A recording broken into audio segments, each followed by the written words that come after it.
Okay. Welcome. Well, first of all, welcome. I'm so happy to see you in this kind of environment because, Thanks for having me. we've had this idea of doing a podcast for a very long time. So I'm happy that we finally get to sit down and talk. And you seem like the perfect first guest because, you are the reason why we're here in the first place. So this is good. How you doing? I'm good, man. Thanks. How are you? I'm good. I'm really freaking excited about this. Okay, so I want to start this whole thing by talking a little bit about your background. And I want to start way back when you just started with everything. And I want to start with the BMX closing line because I think there are a few really good insights in that. So talk to me about why did you do it in the first place? How old were you? What was going on in your life at that time? To be honest, it wasn't a clothing line at the first place. It was just one product, which is like a bag for BMX. Because I always wanted to solve some problem, and I saw the problem that people cannot travel with their BMX bikes within the city.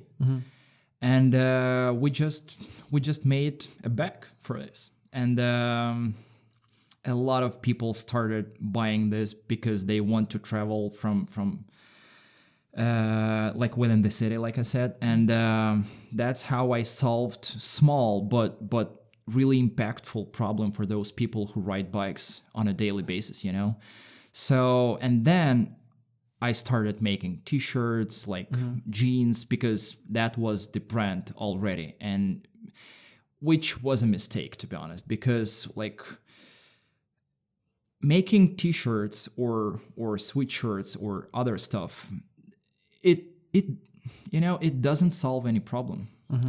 But skinny jeans and bag for BMX, it solves. So because they have function in the first place. Yeah, because people who ride like BMX bikes or skateboarding, so they were buying because now it's trendy having like these huge pants, but back in the days it was all about skinny jeans because they were better for riding Fitting, bikes. yeah.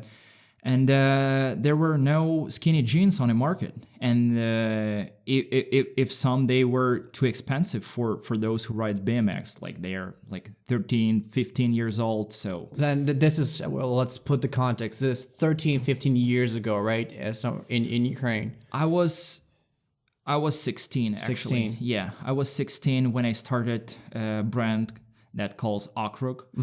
And the Okrug born to solve problem with bags for BMX and with skinny jeans.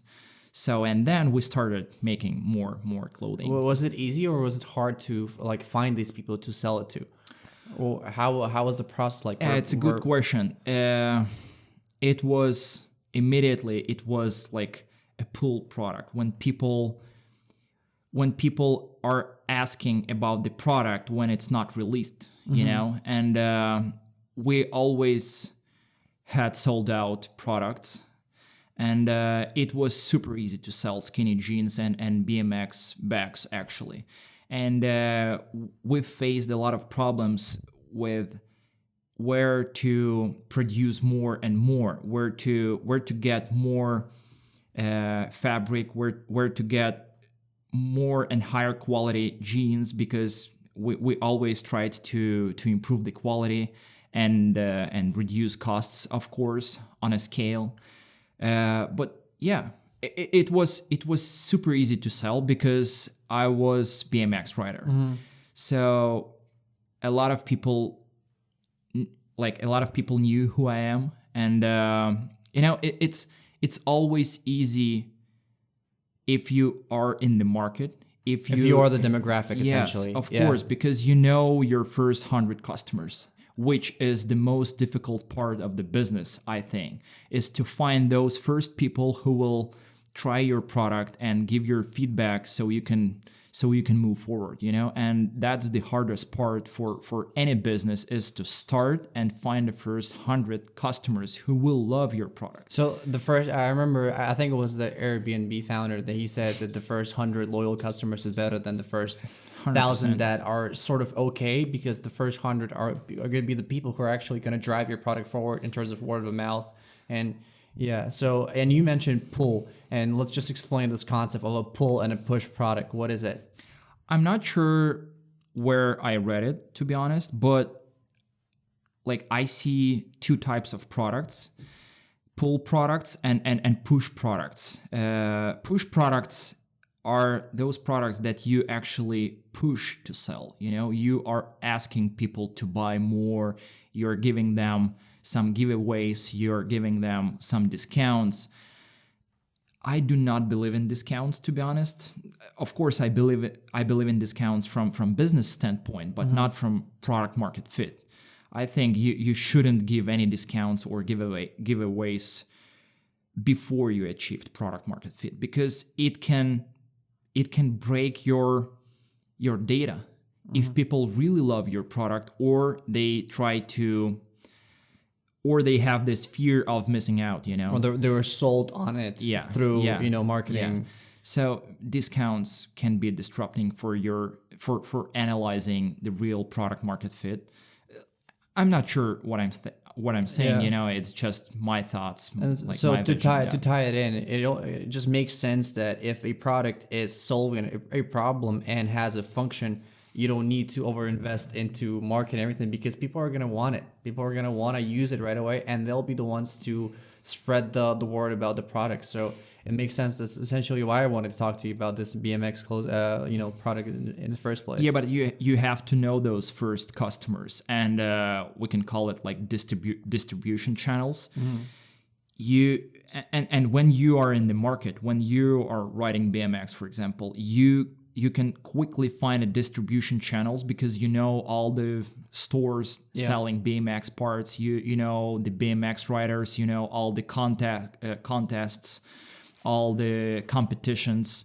So everything about the market, the products on the market, who you compete with, and it's much easier when you personally faced the problem. But it's worth to mention, it's not the only way to build products. It's not always about facing problems by yourself.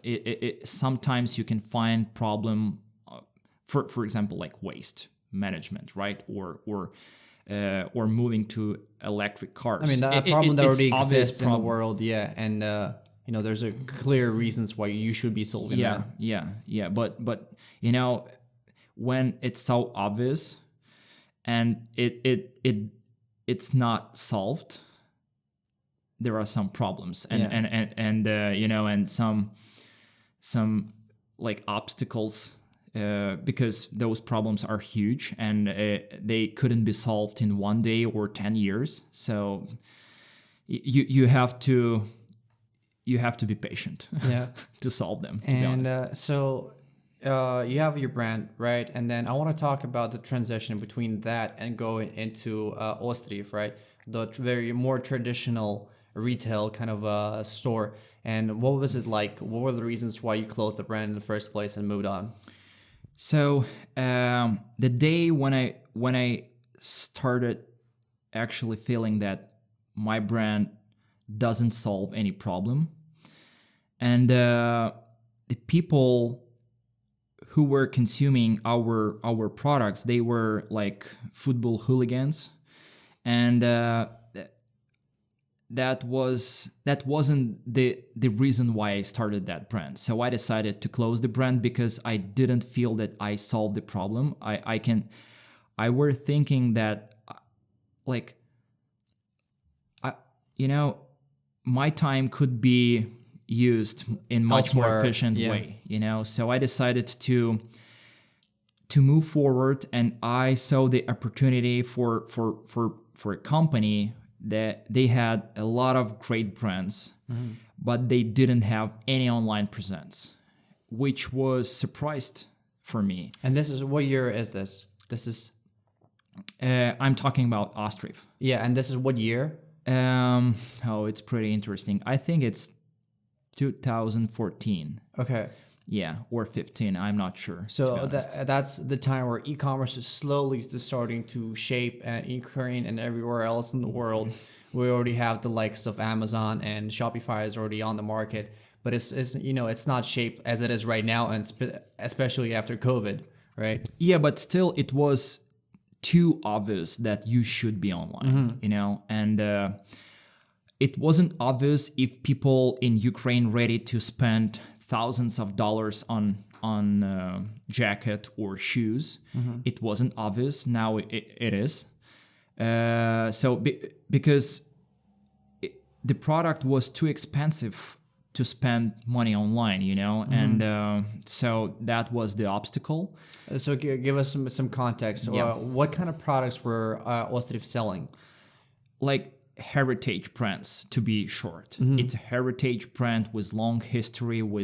They're selling high quality products that on the market for over 100 years, and they cherry picked every single brand. They have strong buyers, and they always pick what they sell.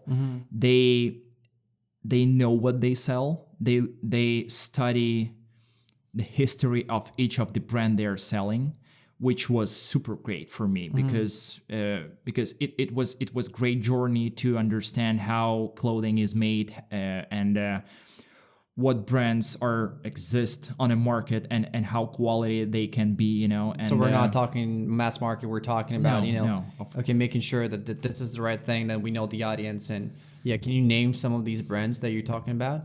Yeah, so they have like Advent jeans, I don't know, like Barber jackets, I don't know, like Denver shoes. And the price point is over 100. Denver shoes, yeah, sorry. Okay, what's the price point of that? Oh, like for shoes, it's over $200-$300. Okay. Like for jackets, it's over $500. I don't know. A lot of things changed. Now they have wider range of clothing and brands in their stores. They have more stores right now, so a lot of things changed already. But back in the days, it was different, super expensive. Okay, yeah. And so you come in, you notice that there's no online presence, right? Yeah. And where does it go from there? And we just offered that me and my friend, we can build up your online presence. And who is the we have to mention who is the co-founder of Squareshot, right? Yeah, it was Mitya and Robert. So there were three of us. We came to Ostriv and we say that we want to build your online presence. We want to build online store. We want to change logo. We want to take pictures of all of your products and post them online, and we want to start actually selling your products online. So like to summarize, it's just online presence. Yeah. So taking a traditional retail store and digitalizing it completely, right? Yeah, exactly. And so how many products did you have to shoot by yourself? Zero by myself. No, actually. as in like with for Ostriv in general as a team. Like I think it was around like 10,000 products, so which was too much because we faced a lot of issues and we had a small space. We had no money to buy high quality equipment, so we tried to do something from nothing, which was a great skill. Yeah. A great skill to have, later on go into Squareshot story. Yeah. Yeah. It I would say it's the greatest skill, especially when you constantly launching products and because you don't have millions of dollars. You have, and also even with millions of dollars, it's not guaranteed that you will succeed. That you will succeed. Yeah, for sure. But with skills, it's you have much more chances to succeed with when you have a lot of skills and you can build something from nothing. So it's a good point. That's also like having a limited budget actually makes you think about function. So what kind of lens do I need? Not the best one. I need the one that actually will do the job. So you have to like explore, every single aspect of, You have to be picky, to be picky, honest. yeah, because you have a limited money, and you have to look what's actually gonna work for you and what's gonna do, so not just pick whatever is the best in the market. And that's kind of one of the bigger traditions we've talked about before on in the U.S. market, that it has to be the best thing, not the most fitting thing, but the best thing. I think it's related to what Steve Jobs said, like stay hungry. Yeah. Maybe it was about this one. When you have limited resources, limited time, when you actually have limits. Because when you have limits, you can, oh my God, you can build unexpected things that you would never expect from yourself as well. And it's fueled by hunger. Oh yeah, man. Okay, Yeah. so how long did it take you to shoot 10,000 products? Oh, it was a long process. So it wasn't like a project basis. It was a long-term process. It was like months, in the making. So we were trying to build processes inside the studio, how we iron products, how we prepare products for the photo shoots, how we hire models, how to build a style guide. So all the collections that come into our studio, how to shoot products in the most consistent way, how to look online stores much better, which background should we use, which angles.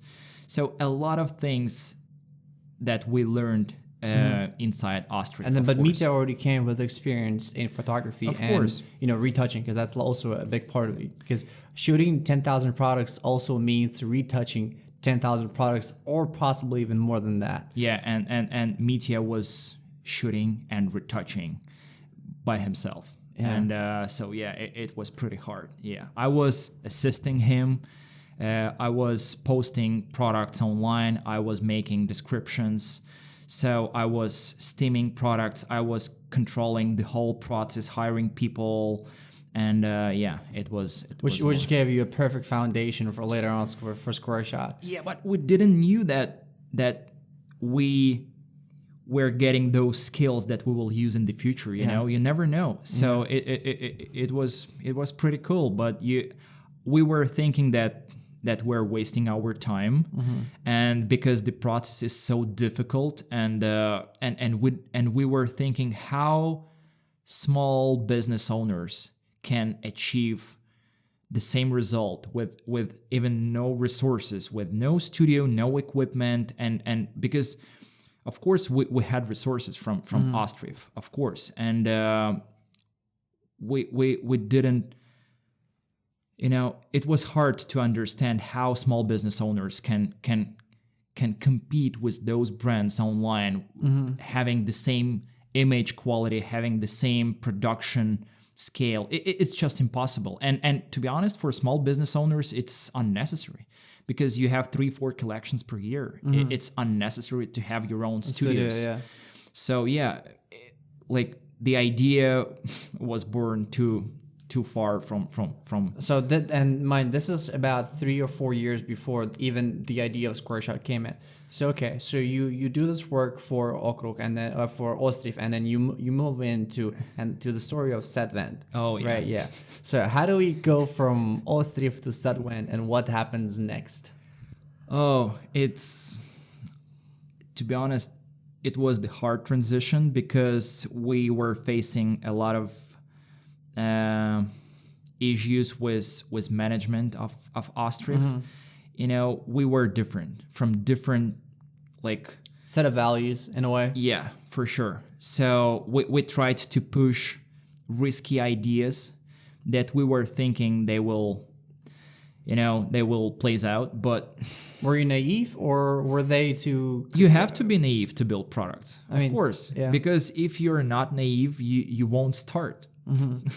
Because it's pretty obvious that you have almost zero chances to succeed.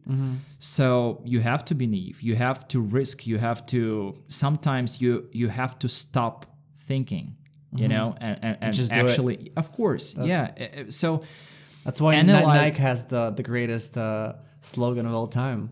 Yeah, because analyzing things before you start, oh my God, it can take your months, weeks, dollars. You just have to start, Not the word say not to analyze anything, but sometimes you just gotta You have to keep balance between how much you're thinking, what you're doing. Yeah, that's what you told me the other day. This is always about the balance, of course. Yeah. So you go from problems with management, and then you go from there to, do you leave Ostriv? Let me tell you why we decided to build Sadvent. The name is pretty creepy, like Sadvent. That's what you realize only later on, yeah, right? Because it was second advent for clothing that comes to the market. Oh my God, it's a little too hard to understand.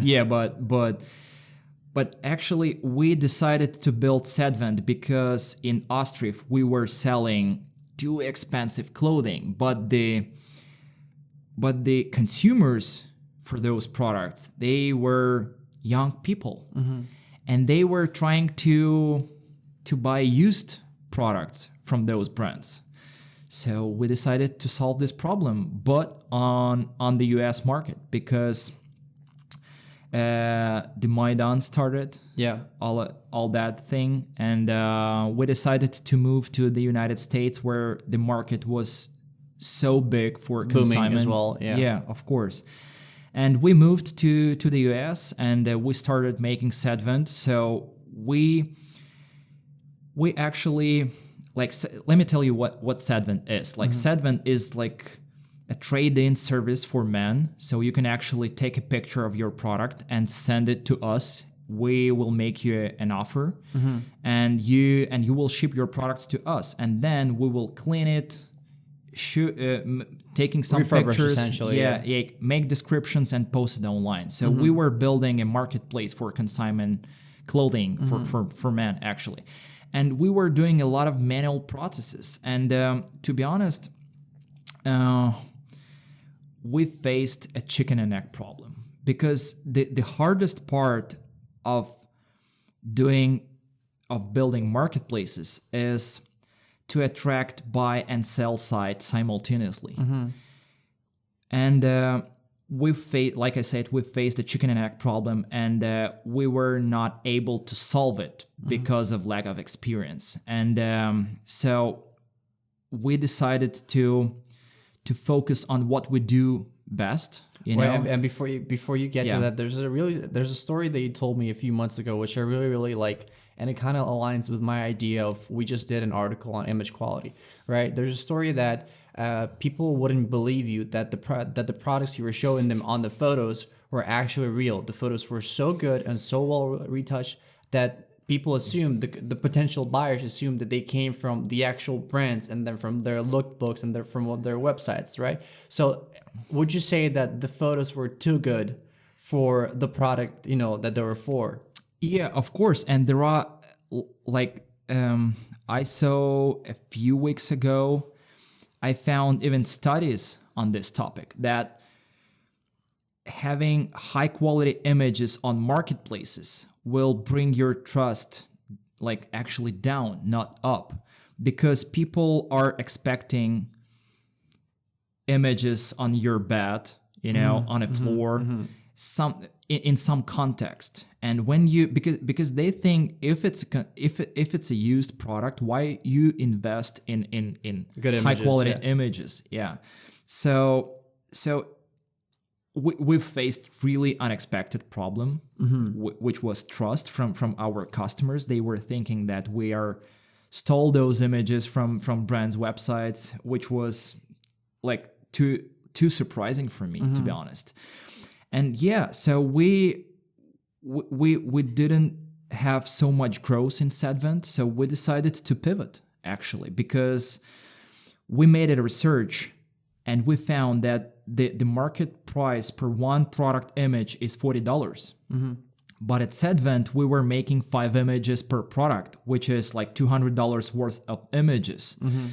But at Sadvent, we had just $30 margin, what I mean by that is we were buying product for $60 and selling it for $90. So we had $30 gross margin, and we had to use those money to cover all the costs of making business.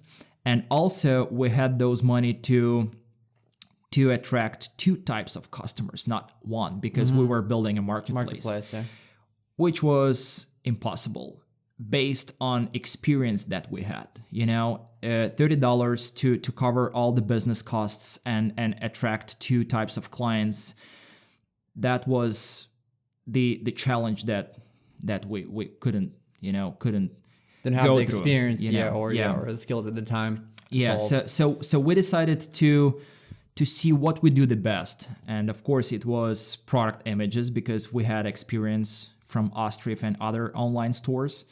And your problem with the trust could be actually a really good thing if you were to pivot into product images, right? Yeah, we decided to pivot, and we when we saw that opportunity, we closed Sadvent and we opened the Squareshot 2 weeks after, actually. And we had no money left from Sadvent, and Media was denied 3 times in US visa. So I had to learn how to shoot products by myself through Skype, actually. And it was a great journey. And I shot 5,000 images before we hired our first photographer. But it helped me to understand every single detail of the process. So I saw the problems that we can solve in the whole product imagery workflow. And the entire cycle. Yeah, exactly. So it's very useful skill when you are making the actual job in your company, when you're on the floor, like people from Wall Street are saying. Yeah. When you're on the floor, you understand how the process works, you understand every single detail, and also it helps you when you hire people, because you understand their job. Of course, and which helps you to understand what skills should they have to make this job done, to do the job.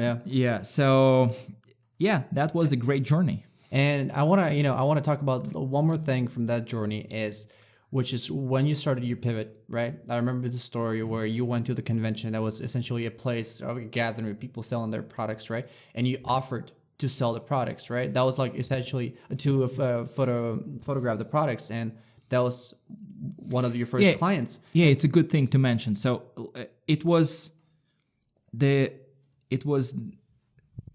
fastest MVP that I made in my life. So it was an album of images.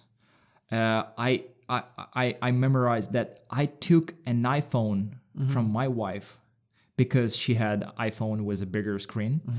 So I took that iPhone and uploaded images to her album on the iPhone, and I went to like local fair of local brands. And I started asking them if they have an online store, and I was searching those online stores, and I just offered, hey guys, I see that you have low quality images. I can offer you images, and I was showing images from iPhone, and I showed them what I can make in a matter of days, And that's how I got the first order, actually. I got the first order in the day one of actually offering this service. And I think you mentioned that. I think we're still working with them to the day, or we're working with them for a really, really long time. I'm not sure, to be honest, but I think no. Okay. No, it's almost 5 years, because like we're working with small businesses, and sometimes they're shut down, and sometimes they pivot as well. So that's the hard part of working with small businesses with long tail of customers for this market. Yeah. So now we're 4 years into Squareshot, and there's a recurring theme for Squareshot specifically, something that we talk about all the time, which is productization of services, which is essentially, for now, this is the foundation of Squareshot and what it differentiates from, maybe other companies and maybe from the top-notch companies as well. So can you explain what is productization of services in the first place? And then we'll get into the benefits and, more of that. Oh, it's, I read a lot of articles like about this topic, and they say different things. So I will try to explain how I understand productization. The physical products, they take really small part of world's GDP. It was surprising for me, but the actual physical products, they're not as big in terms of GDP for the whole world, but services are. And and turning services, like things that you cannot touch, and sometimes you cannot price services per unit. That's the challenge. How to price services on a per unit basis, not like per day or per hour, because it's not scalable. You cannot, for example, if you're a designer or if you're a developer and you charge per hour, you're limited to your efficient hours per day. And it's not even 8 hours, and you're too limited. And but you have skills, and you have to turn those skills into the product. So that's the challenge for a lot of companies and gigs and freelancers, how to turn their skills, their services they provide to the companies, how to turn them into the products.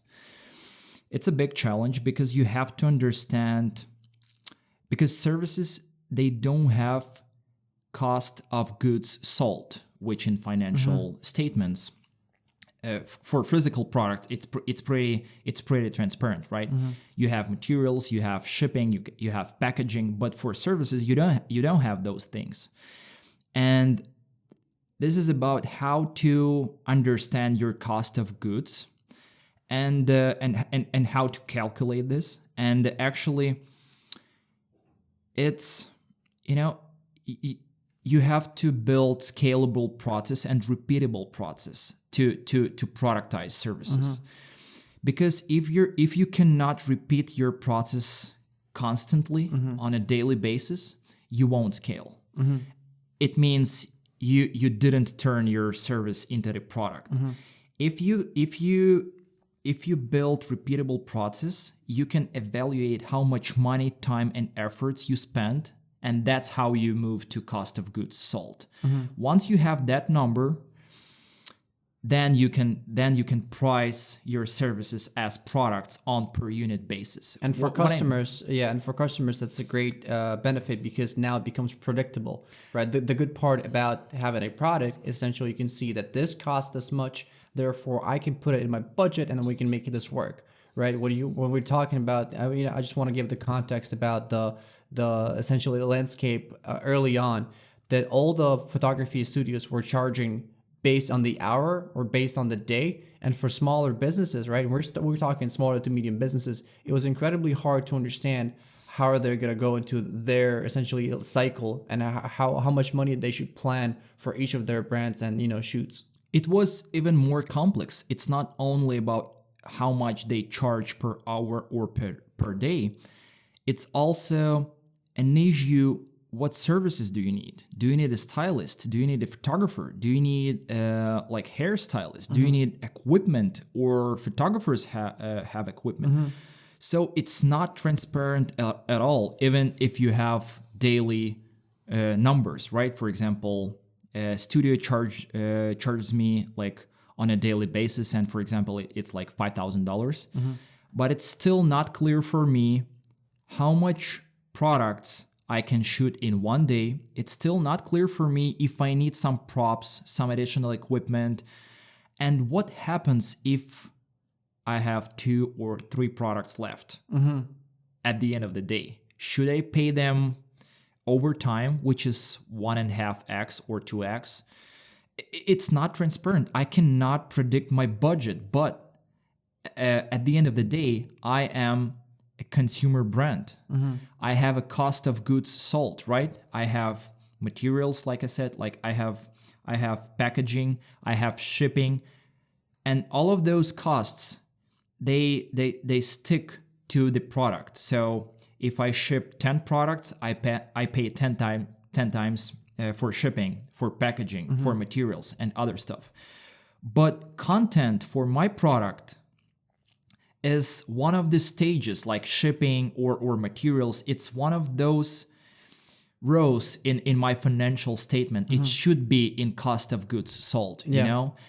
But it's unpredictable with those daily basis pricing or hourly basis pricing. It's hard to predict. So we decided to build to productized service, and we decided to build that type of service that you can put in your cost of goods sold, and you can predict how your brand will evolve, you know, in the future. So predictability in pricing and turnaround time and actually predicting budget, it's a huge thing for e-commerce businesses, especially when they have loans and they have to explain how they will spend money, how much money they will spend, and so yeah, it's all about financials. And there's a question of motivation as well, and Chris talked about as well. If I shoot your product faster, why am I supposed to get less money for it if I actually, you know, gave you more value by delivering on your, you know, need faster than, you know, I was supposed to? So there's, you know, there's a great game of motivation. Will people take longer to shoot your products because they're charged by an hour, by a day, or will they take less? You know, there's this kind of, and the whole point of to be as transparent as possible, that people come back to you because they understand every part of the process. Right. And so Squareshot is, you know, right now it's essentially built on the idea of everything is transparent, everything is predictable, everything is productized. All the processes are. Yeah. I you know, we're still building this process. We're still polishing it. We're still trying to make our product even more predictable.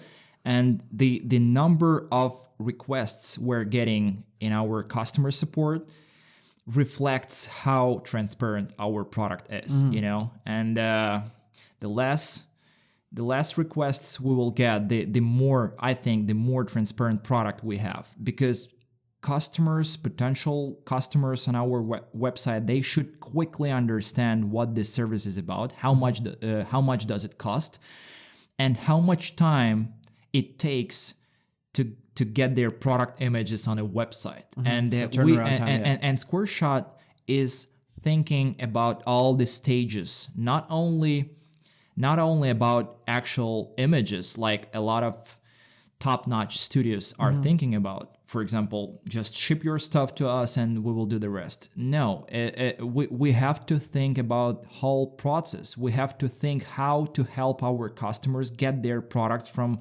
fulfillment centers or from their warehouses. Time to market, essentially. Yeah. We have to help them on every single stage of the process, including shipping and including uploading images to the platforms that they use for selling their products. And a lot of, maybe most of online stores in the United States, they're omni-channel right now. What I mean by omni-channel, they're selling on multiple platforms at the time. So it's the next big challenge that we have to solve, is how to help them distribute the content through different platforms and how to make it just move a little bit. And how to make it much more efficient. So yeah, I'm talking a little bit louder than I expected. I'm assuming a lot of people who are listening to this right now have faced an issue where they go to a website, right? They fill out their, you know, information, their needs, and then they're challenged by this idea as, we will give you a quote.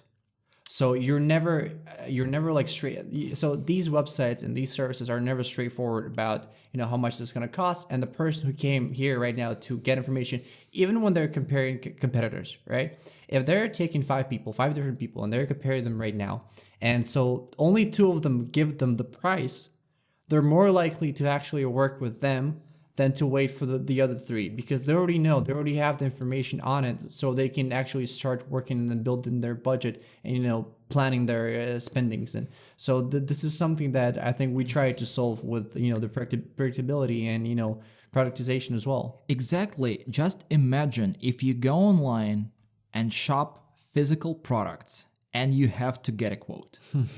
Just imagine how difficult it is, because like services should be as products, as transparent as products, as predictable as products, as easy to use as products. For example, I go online and press add to cart and go through checkout process and I buy my product, right?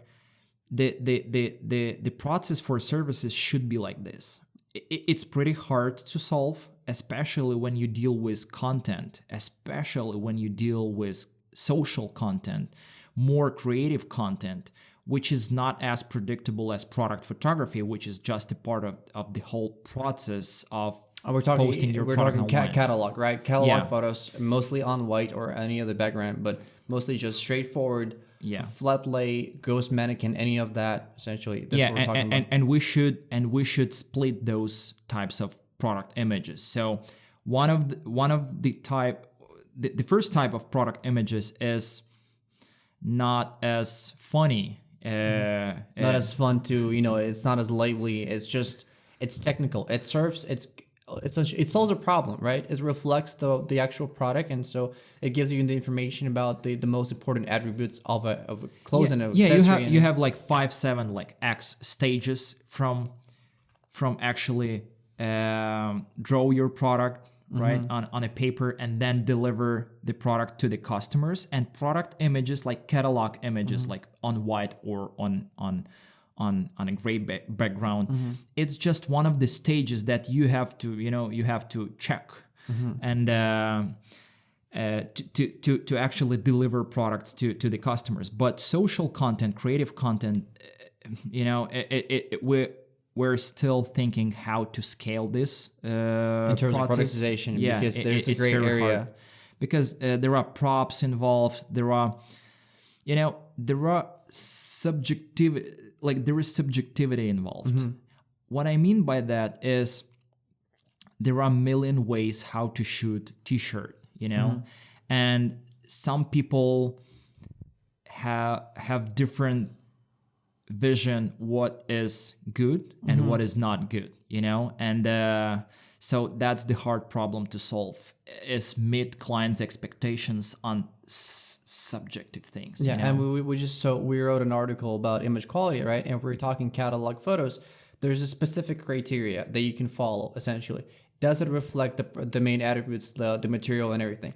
Is it of the same or true color? Is it proper in terms of like technical? Is it in focus? Does it have proper lighting? And so once you check those boxes off, you have a really good photo that most people are not going to tell apart from another good photo. So they're kind of similar.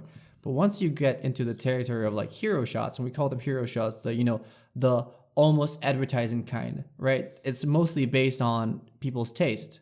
Yeah. Does this align with their expectation, what they saw in their head initially, and now it's being transferred? So now, once you have that, you can no longer count the hours, right? Because it can take a day, or maybe it can take 2 days. Maybe the setup of the stage is going to take, I don't know, a few hours. So yeah, and that's where when you go to creative content or hero shots, like we call them, your linear workflow just breaks, and because you understand that your workflow doesn't work anymore. Your workflow that you built for actual like catalog images, which are too different and too different from creative content and social content.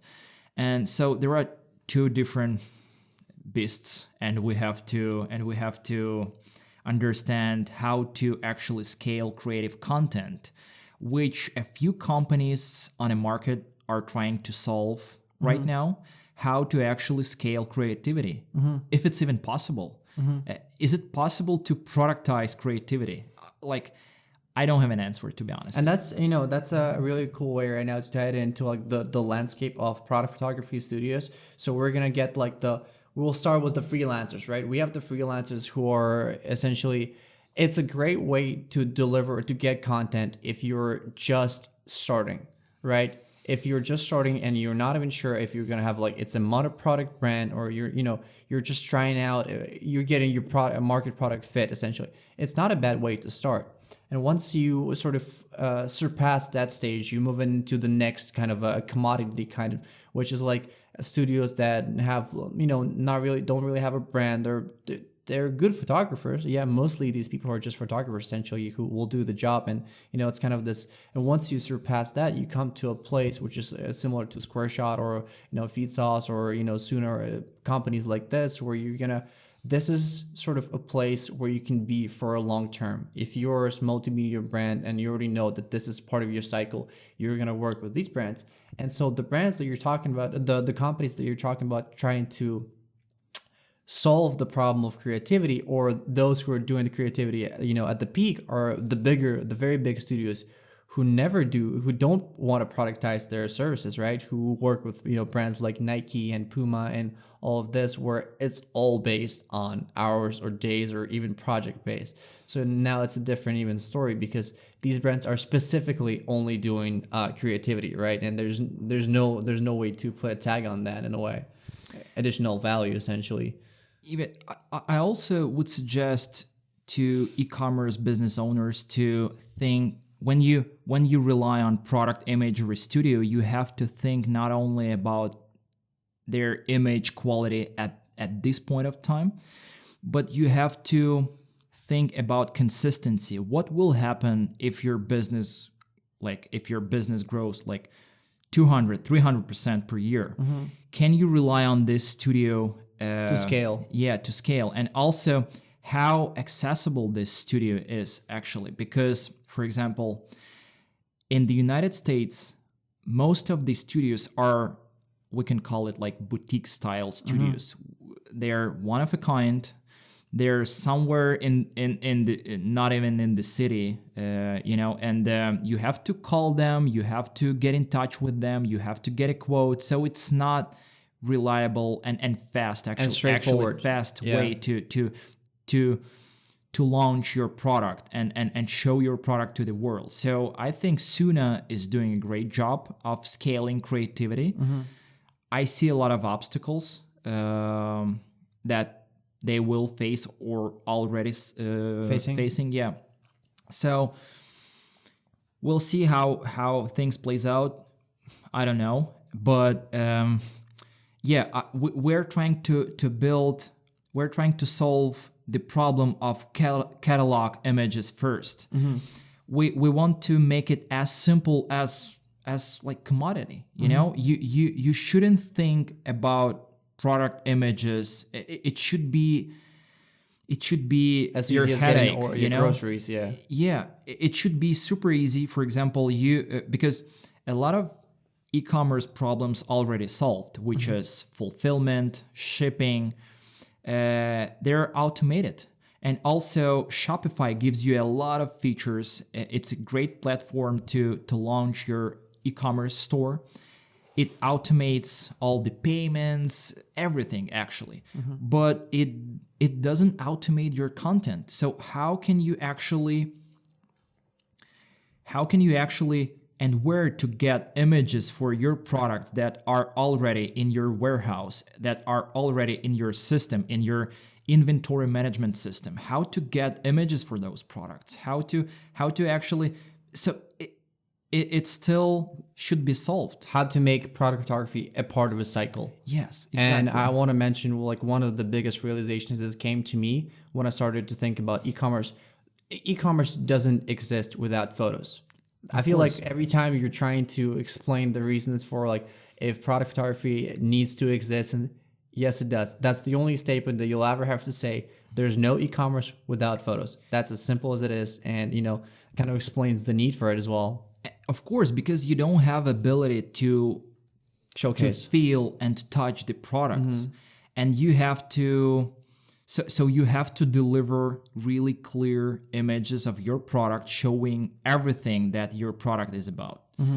And that's the only way to be present online, mm-hmm. because the only way how your potential clients communicate with your product online through product images. Yeah. They're not reading product descriptions all the time. Mm-hmm. Sometimes, of course, if you want to read like what materials are and if they're like eco-friendly, mm-hmm. and some this stuff about like sizing and other stuff. But you but you make decision based mostly based on product images, right? Yeah, for sure. So Squareshot is about like building this Predictable, scalable processes. it should be like a tool, like a tool that you connect to your whole workflow of launching every single collection, and that's how it should work. And we're still building product, and we're still trying to integrate our product into the whole